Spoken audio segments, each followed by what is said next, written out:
Hello everybody, this is my Minecraft Native American Village presentation, and the first one we're going to go over is the Eastern Woodlands. I built this bridge to show that there's lots of water around the area, and here's an overview of the village. To our left here, we can see the first house, which is the Mound Grass home. These were typically pretty small, as you can see by the amount of beds here, but they still do hold not too bad amount of people here. So our next area, as you can see with the trees and some of the little grass, is our farm. We grew lots of wheat and other small seeds, as you can see by outside, which is pretty good. It worked for all the Native American people. And our next building, with some more shrubbery and trees, is our Wattle and Daub house. These houses were typically a little bit bigger, and they held a few more people, as we can see by our little inside look right here.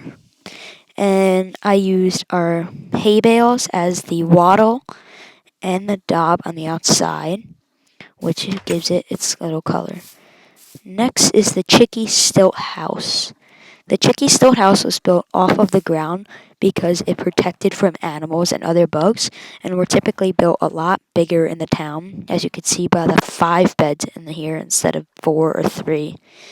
These didn't really have walls either, they were just open, and they allowed for more people. Finally is the Town Hall.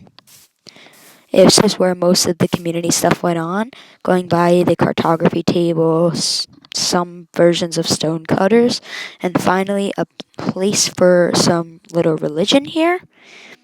And of course, there's a bell on top, just in case, for religious purposes. Out here, we have a little tiny fishing dock, nothing too crazy. This is where people would typically find fish, like salmon. Nothing too out of the ordinary. Some wild animals here, like some llamas. So let's get on to the next one. Welcome back to our next village, which is a little bit different.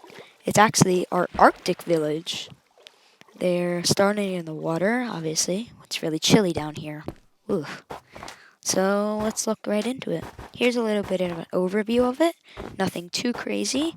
There's obviously not going to be that big because there wasn't a lot of people besides the Inuit who decided to stay up here. So here's a little bit of the inside of an igloo.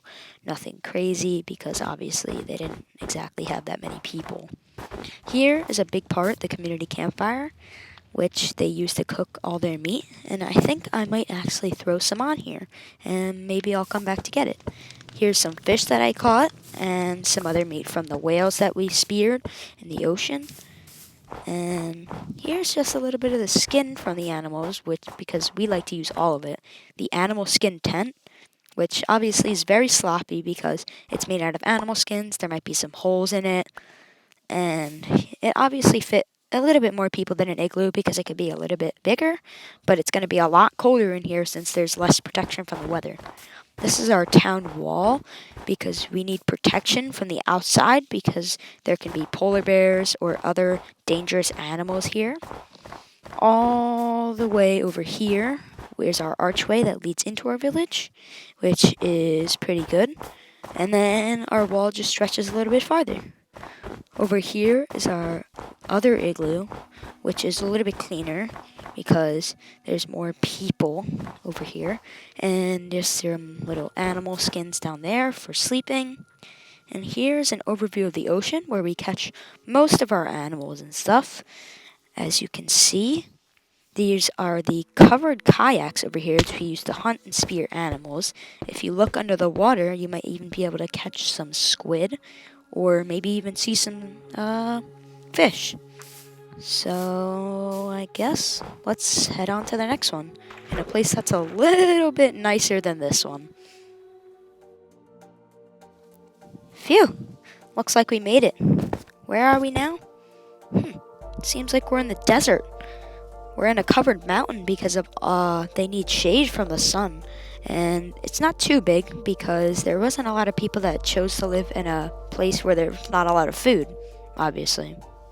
So this is our first house. It's one of the biggest in the entire town because it allows for the most people, which because there wasn't a lot of people here to begin with, they thought that they could fit most of them in this little house right here. So there's 4 people and a little bit of a lantern here. And this is our fountain, which we use for water. And this building right here is a little bit taller, which allowed for less sunlight to get in. And nothing really too crazy right there besides some detail on the outside. And this is our church, which we can see was used for our rain dance, possibly. And the outside is actually very detailed because people wanted to let the gods know that they cared. And we've got some small books here and some tables which we could use to read our religious poems on. And finally, this is a Hoguan, which has just a smaller house, which is nothing too crazy around here. And that's really it. So I'll see you on the flip side, everybody.